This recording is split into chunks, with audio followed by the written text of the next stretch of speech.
Blaine. Come on, Blaine.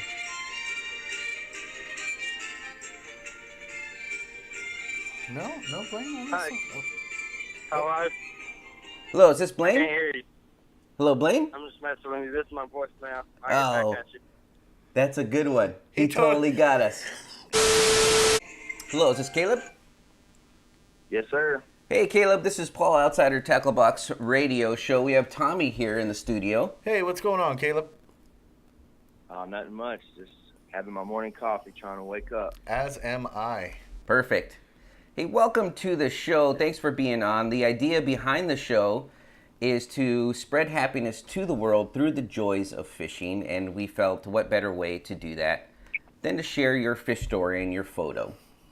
Absolutely. So this is your podcast. Sure. We're looking at a photo you sent in. It looks like it is with a student of yours, I believe. Why don't you tell us about the photo and maybe what bait you use, where you were fishing, if you want to give away your secret fishing hole, or make up a fake one. Yeah, that's what Paul does all the time. So. Oh, I got you. Well, there's a little background story to these pictures, if y'all don't mind hearing it. Don't mind at all. It's your story, bud. All right, perfect. Well, I am a teacher and a coach in Texas, and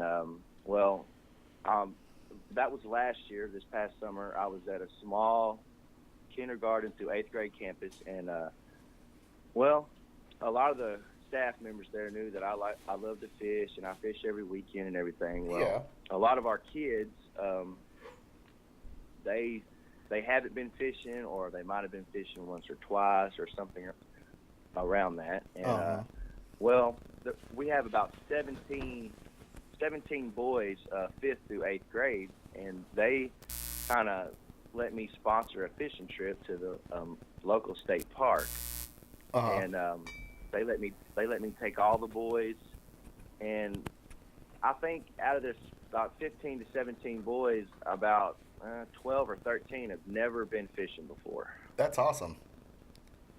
So we went out there in it's Lake Bob Sandlin.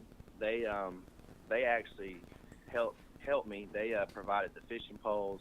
All we had to do was provide the bait. Well, Okay.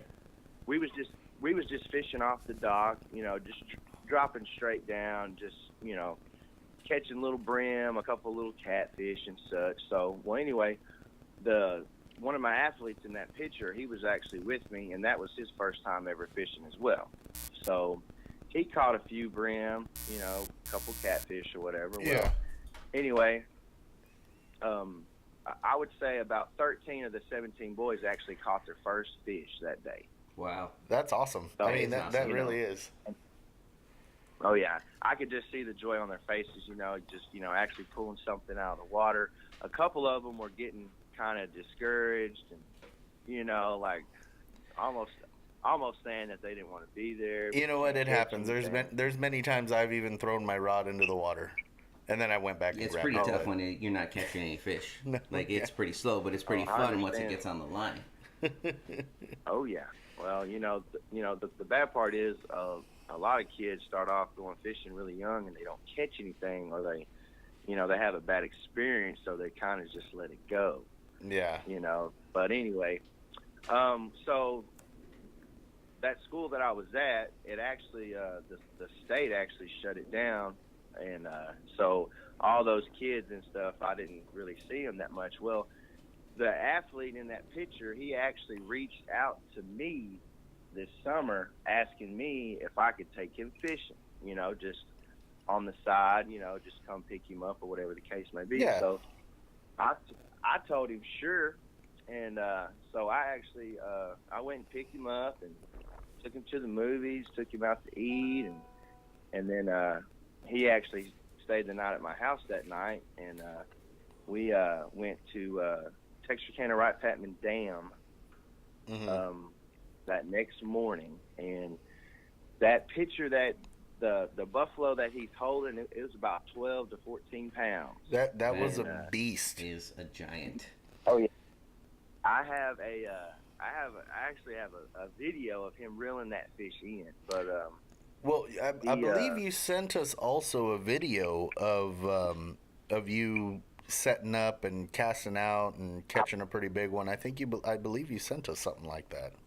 I did. Well, that Texarkana Wright Patman Dam, they're known for big buffalo in there. Mm-hmm. I believe the biggest one I've caught on rod and reel has been 31 pounds. Wow, 31 that's pounds? giant. That's big. Yes, That's sir. And I know almost my as big as dad- me. Oh, this Oh, I'm was a lot a while bigger ago.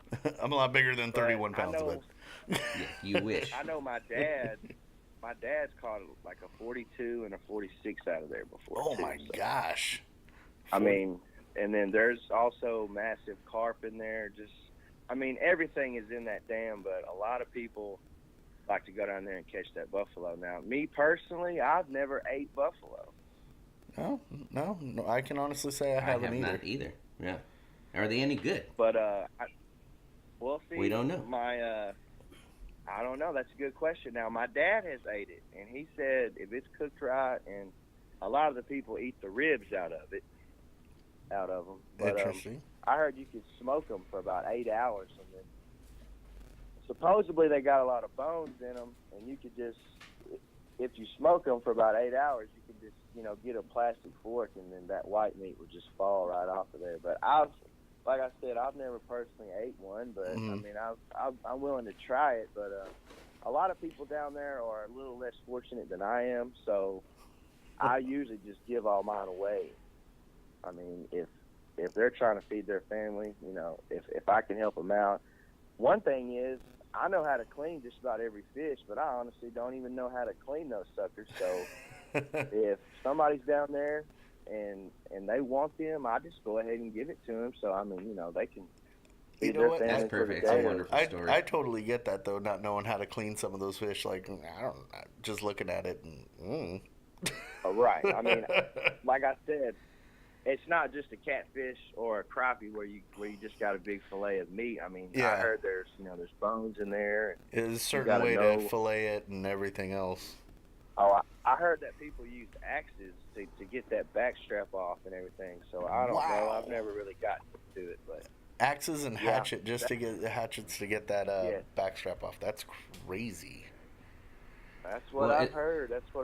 But it certainly is amazing of you to give to the less fortunate and take, it sounds like underprivileged kids or maybe kids that haven't fished out, just to have that experience. So thank you very much for doing that. Yeah, actually, I'd like to say, Caleb, that I personally I appreciate what you're doing and taking kids out and showing them how to fish and keeping the sport alive and just having fun and spreading that love. You know what I mean? That's everything that Tommy and I are about. It's the idea behind actually this show is to spread happiness to the world through the joys of fishing.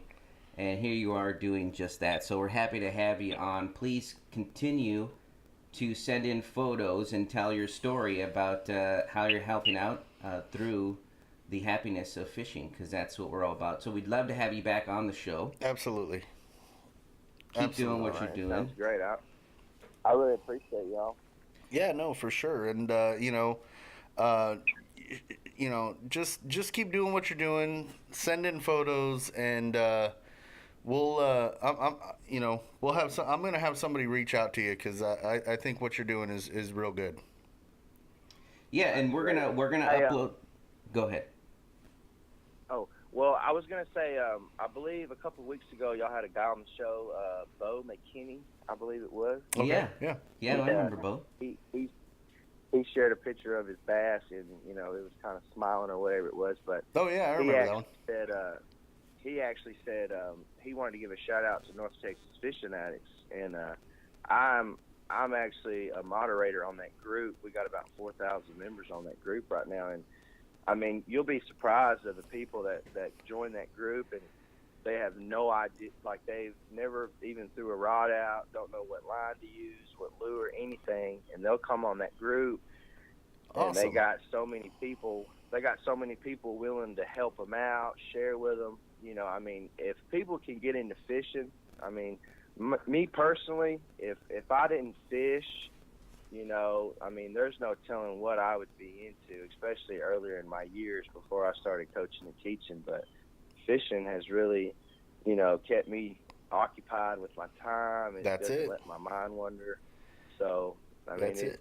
Well, fishing is. well, from us If I'm here. not with my son, Uh-huh. if I'm not with my son, then I'm fishing, and I mean, I'm just trying to throw the line out and relax. Is what I'm trying to do. That's what it's about. Yeah. That's what it's about. Well, from us here at Outsider Tackle Box, and to you, Caleb, and to North Texas Fishing Addicts, we want to say thank you for, you know, your group and Everything that you guys are doing, and, you know, just keep doing what you're doing, and share with them what have we do. Have them come have the on, rest sure. of the North Texas Fishing Addicts hit us up and log on to outsidertacklebox.com so they can hear you on the podcast. And we just got approved for. I mean, we're on iTunes. Yeah, and we're on iTunes Podbean. and stuff. Yeah, so that's pretty awesome, man. Okay. So I will do that. I know a few guys on there that would definitely be interested, and they, you know, they share pictures, and I mean, they have, you know, their first fish on there and all kind of stuff. So I'm sure that they would have some stories for you. awesome, yeah. And you know, we have a ton of different baits that are going to be coming out in our boxes, and you know, once we'll get those out to you guys as this, you know, as things go on. How about that? That sounds great. I really appreciate you guys. All right, you take care. Have a good one, man. All right, you too. Y'all have a good one. Bye-bye. All right, take thanks. care, Caleb. Take care. Bye.